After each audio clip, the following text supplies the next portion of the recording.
Greetings, my name is Tommy the Keyblade Master and welcome to my channel. I am going to be reviewing Mega Man X6 today in this video. Now, I reviewed Mega Man X5 last week and you know there was one big complaint about it. Did you know you can hit the mute button to turn off the volume on your TV?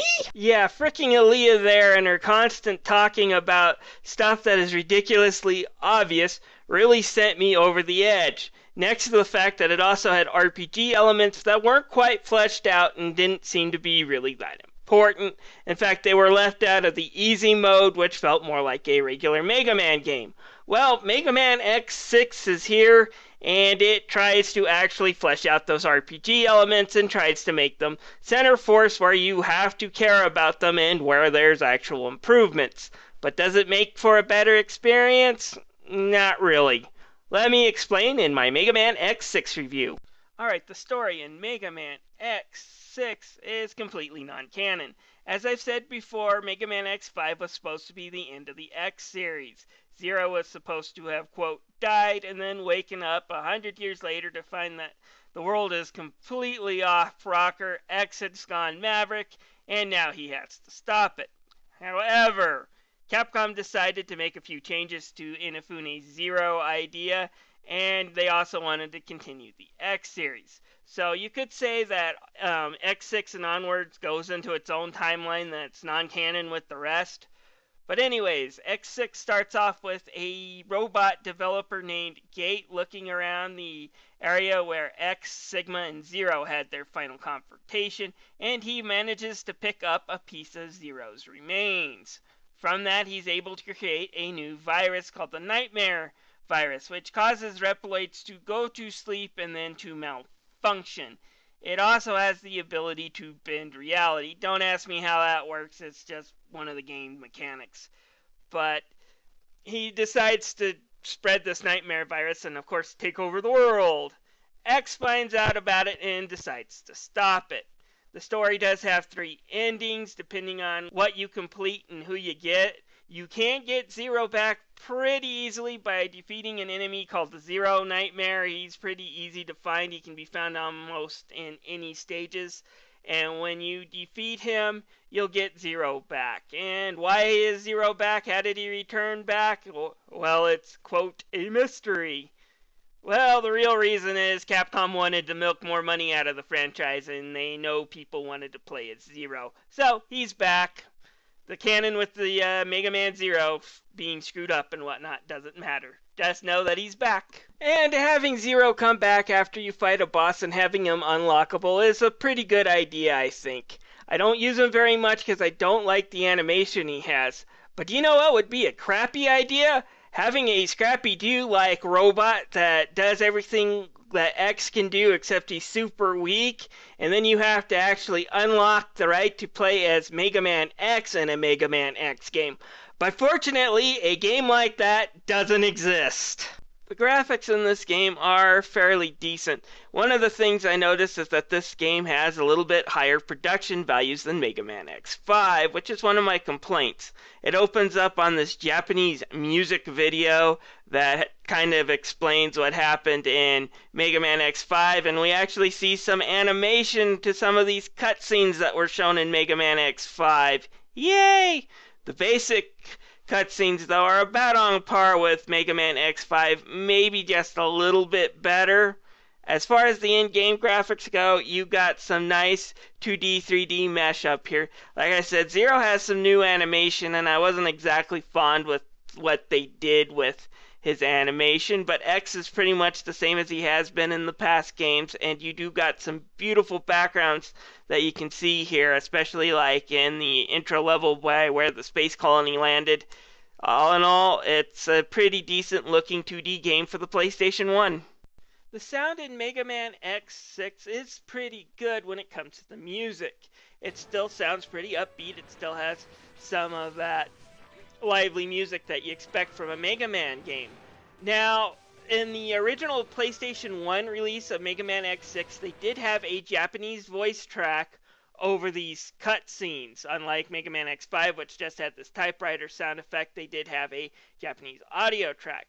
However, in the Mega Man X collection, they deleted that Japanese audio track.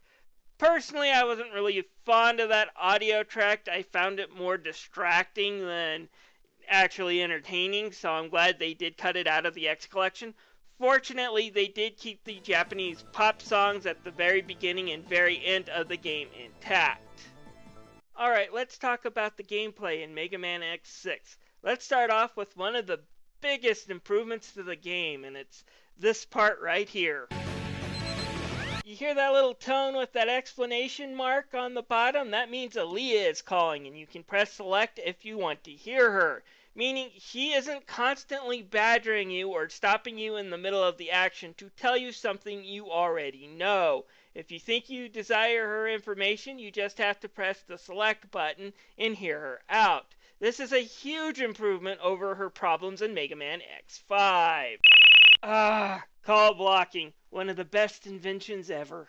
Another improvement they made over X5 is they improved the RPG system in this game. But like I said at the beginning of this video, improving something that's kind of broken doesn't necessarily fix all the problems.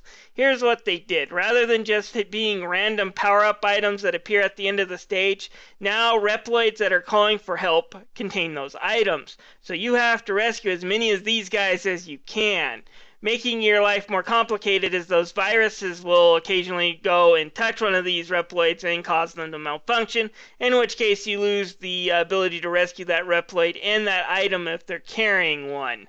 So you gotta rescue as many of these guys as fast as you can, and I kinda like that concept. However, Mega Man X just can't equip these new power-up items that they drop. You have to level up using DNA souls that you collect by killing these viruses. And once you collect enough souls, you'll be able to equip more of these power-up items that these Reploids drop. It's not a bad system, and these power-up items do make you feel more powerful. However, the way the game also makes you use them as far as its design to use these new items, it can also be a bit of a pain. There's stages, especially towards the end, that if you don't have any of these power-up items equipped, you're not going to get through. So, it's kind of a mixed bag. I'm not a really big fan of this RPG system that's found in X5 or X6, which is kind of a shame. Normally I like games that put in RPG systems. It just doesn't work here. Another system that's implemented in this game is that you will encounter new obstacles depending on what your last stage you played through was. For example, do you see in this video how I'm being pestered by those flies? Well, I'm being pestered by them because I went through Commander Yamarek's stage before I came to this one. If I went through another stage that connected to this one, it would be a different obstacle. So you can encounter things like fireballs appearing out of nowhere, or even shadow clones just flying around in this game. It's an interesting concept, but again, it kind of just makes the game more frustrating than what it's worth. And that's the big problem with Mega Man X6, guys. It's just a really frustrating game. You have to collect a lot of stuff to beat it, and it can be over the top challenging. Not that it's a bad thing considering how easy X4 and X5 was, but this goes a little bit too far. It's not quite as bad as X3. It's still a lot more fun and manageable than X3, but it's still a pain to play. Finally, I do have to say one good thing that I really enjoyed in this game were the suits that X can pick up. Now, in the last game, I said the two new suits that X can pick up are actually downgrades from what his normal Force armor was. Well, in this one you start off with a Nerf Falcon armor, which is a piece of crap, and now you can upgrade it to two suits that are actually better this time. First is the Blade armor, which allows you to stop in midair and then make a quick dash in one direction. It's a bit tricky to use. It's not my favorite suit that X has ever worn, but it's a big improvement over the Falcon armor. Then finally there is the Shadow armor, which is similar to the Gaia armor from the last one, except this one makes you a ninja, and it gives X kind of the same abilities that Ryu Hayabusa had in the original Ninja Gaiden game for the NES. You can stick to walls, jump on roof, throw out shooting stars, and it makes X's lightsaber really strong, as well as the fact that you can now go through spikes. It's a really fun suit to use, and I don't mind the fact that I can't use sub-items with it just because it's a really powerful suit, and I enjoyed using it. So that's one good thing I can say about this game is that the suits are better. But the rest of the stuff is kind of a mixed bag. Yes, it had fixed the RPG system, but the RPG system didn't really add to the gameplay anyways. Yes, it allows me to switch obstacles in the stages, but some of the stage designs aren't that great. So, X6 is really a very mixed bag. I can only recommend it to hardcore Mega Man lovers.